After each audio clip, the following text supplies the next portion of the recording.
blessing that we have this thing, but it's a basic human right to be looked after in the same way as our water should be. Yes, absolutely, And in the same way as energy should be. These things should be owned by the public, owned by the power, owned by the people, not by financial profit-making interests. So, but we have, I see no option in the political sphere that I can be talking to my children about to say this is what we should be voting for. Short of a revolution, what do we do? What do we do? How are we going to make that change? Because Labour ain't stepping up to the plate. I think,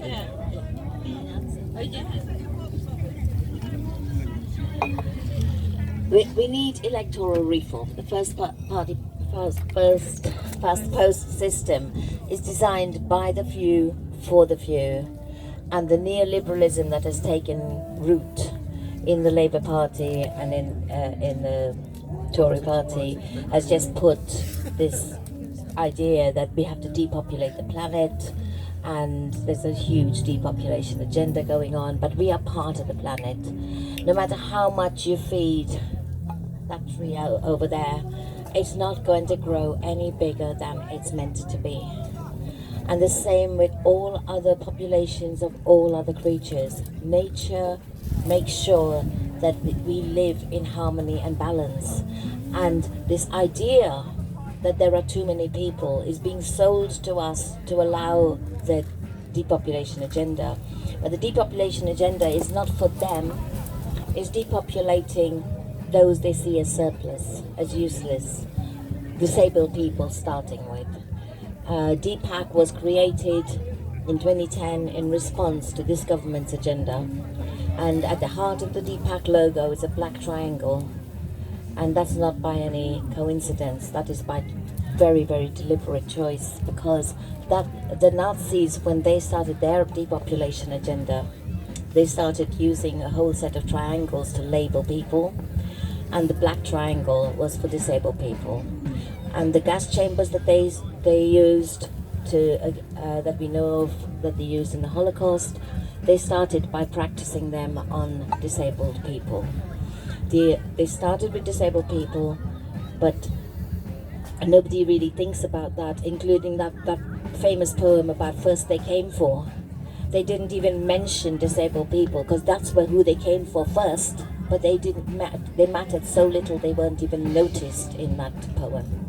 Okay, and this government started with disabled people, and DPAC was formed in response, and they said disabled people will be the first, but they will come for everyone else. And when COVID came, this government, our Prime Minister, said let the bodies pile up in their thousands. And where was the outcry at that statement? A Prime Minister saying, let the bodies pile up in their thousands. Already, thousands, hundreds of thousands of disabled people had already been killed. But now they were killing the rest. They were just leaving people, including our NHS staff. Our NHS staff were left without the PPE they needed to protect them while they cared for our people who were coming into those hospitals with COVID. And so our NHS staff were dying. Our NHS staff have been committing suicide because of the pressure they're being put under, and seeing and being distraught at not being able to give the help they need to the people that they want to help. And so we really need to come back to the idea that there is more than enough, and the idea of not enough is being fed by a people who live with this idea of an insatiable greed. No matter how much there is, there will never be enough. That's what they're talking about. When they think there is not enough, it's not enough for them. There is more than enough for every single person, every single living creature. We need to just stop them destroying the Amazon, our rivers, our oceans, our planet, our people, our NHS, and take back control. And when you say there's nowhere else within the political system, there is the Green Party. Yeah.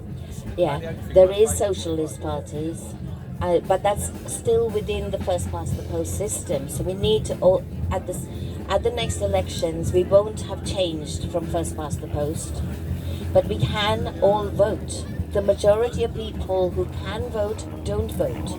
If every person who could actually vote came out and voted, and if everyone in any area that there wasn't a Green Party or a Socialist Party standing there, if they put themselves forward and stood, we could have a Green Party person in every area. We could have a Socialist Party in every area.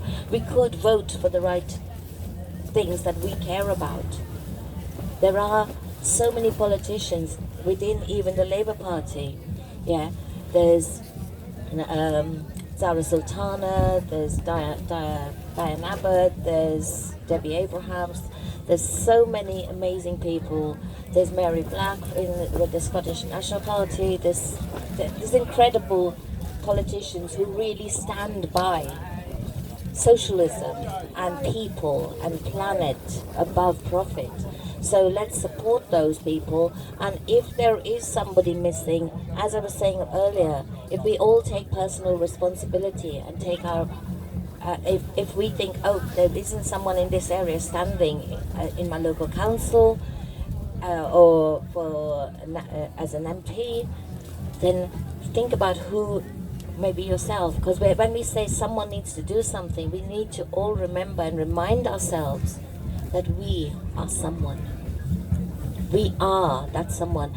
There's no superhero going to fly in. We are the superheroes. We are the ones that are being called upon. We are here. We are the ones on the front line now, fighting for the future and for future generations. And if we allow the love in our hearts to empower us and remind us, then our ancestors and people whose footsteps we are following in now will help us, guide us, and find us the words that we need to use. And if we listen to our hearts, love connects us to each other and to all of life on this planet, including past, present, and future generations of life, not just human beings, of life. And when we allow love to stand there, then we can step aside from the politics and start actually creating a new way of doing things. And that's why XR has been calling for people's assemblies, because we're taking back the power into the hands of the many, not the few. Stopping money being able to corrupt a handful of people to destroy our planet and destroy us. So we can be that change. Let's be that change. I like that idea of superheroes, because we've been fed this idea that someone's going to come and save everything, but it's true, no one is.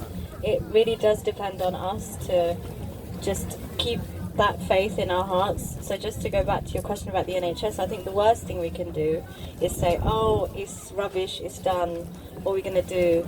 Because if we do that, it's going to get much worse. Much more people than 500, and I think it's more than 500 a week that die unnecessarily, like for non-natural or health causes, just because they're not getting the care. Much more people will die than that. So I think the worst thing we can do is become complacent and become despondent and just think we can't do anything, because that's not true. The only people who can do anything is us, and we must do that. So yeah, I just seconding everything Mary Ellen said, but also I'm part of a group called Keep Our NHS Public, which is very much what it says on the tin. So get involved if you can, and just try and spread that word of anti-privatisation, because they're going to keep bamboozling us. And support all the strikers, definitely. I mean, I was speaking to, weirdly, Vanessa Feltz about this, and she was very much on the wrong side of the argument about the fact that we've got 100,000, we've got consultants going on strike, and that's not good because they get so much money. But they're still going on strike. Why are they going on strike? Because they can get more money through the private sector. They're already filthy rich. but they're going on strike because they want to work in the NHS and not make money outside the NHS because they know that that's bleeding the NHS dry. So in a way, I completely support them, even though they already earn about 6 times more than I do, because we need doctors, we need consultants, and you know, if other people's pay is increased, my pay will be increased, your pay will be increased. You know, the people who don't get paid will get paid. That's how it works.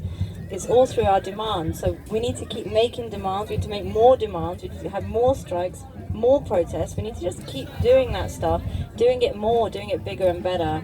Because, you know, and I don't think we're going to see huge change in our lifetimes. I don't think it's about that and thinking, oh, well, I want to get a better appointment. Well, you might not, but your kids might, you know, their kids might. And that's kind of the way I think we have to see it. It's not about us.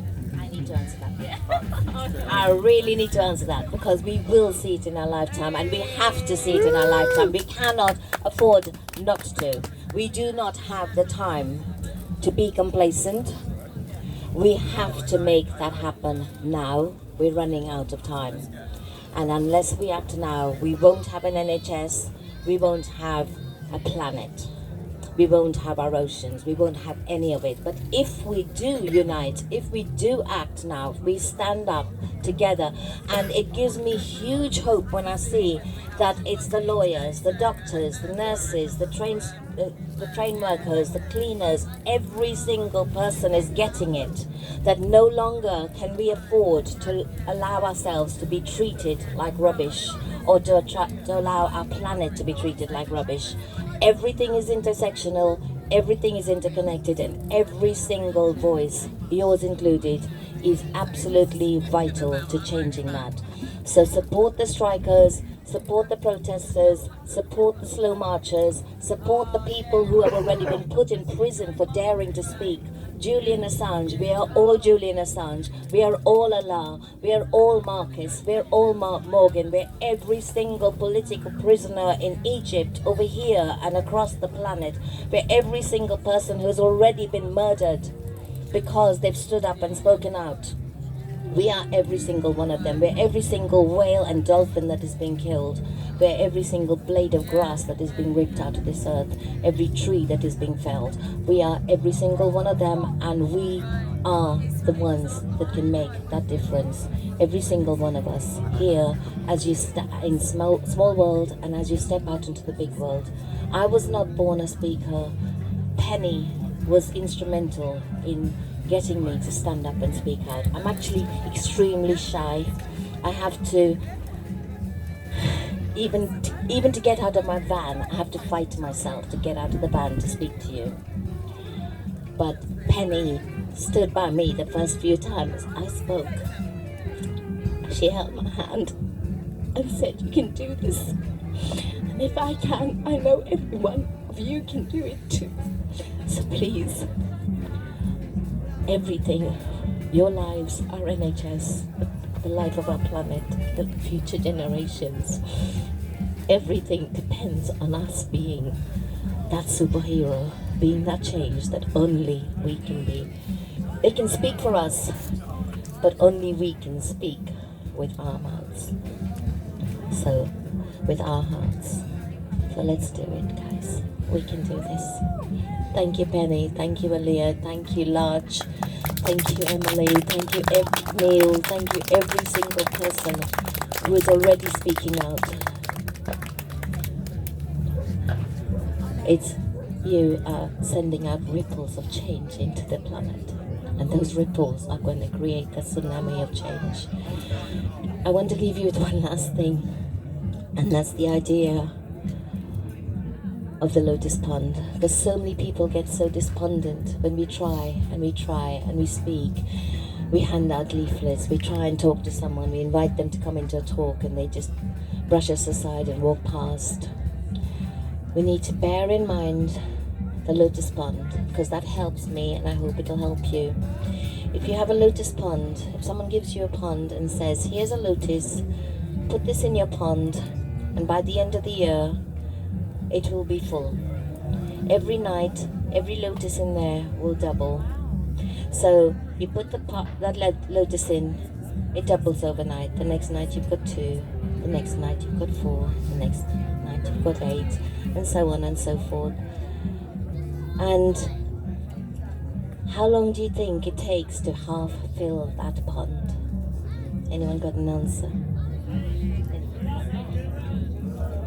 How long does it take to half fill it when it's going to take you a full year to fill it? 3 weeks. Because it doubles overnight. It takes half a year to half fill it. It takes a quarter. It takes 364 days to half fill. 363 to only quarter. 362 to only 1/8. 361 to only 1/16. So the first 100 days goes by and it's imperceptible, and everyone's saying, hang on, you said it would be full and I can't see any change. But you are doing the groundwork to make those big changes. Believe in yourself. Know that every person you speak to, it matters. Every post you share, every tweet you put out, every Instagram. Use these things. These are not there just to play with. These are tools. They are incredible tools. The social media tools that we have access to, no previous generation has had access to. We are the ones that have been given the tools to make those huge changes. And when I'm saying about those little imperceptible changes, those imperceptible changes started hundreds of years ago. People have been fighting for justice and equality and change for hundreds and thousands of years. Across the planet we've had revolutions because we've had revolutionary people who can see the future, who can see what needs to happen.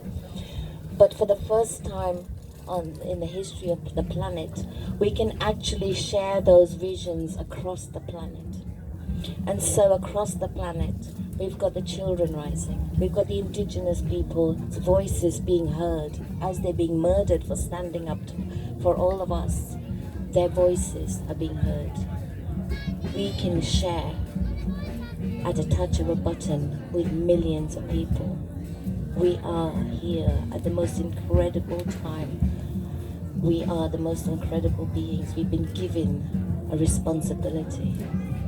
But that responsibility reminds us we are treading in the footsteps of our ancestors. We're standing on the shoulders of giants. We're holding the responsibility of the future in the palms of our hands. Let's join those hands together in applause for the past, in praise for those who have already done what they needed to do, in praise for ourselves and reminding ourselves just how important our voices and actions are.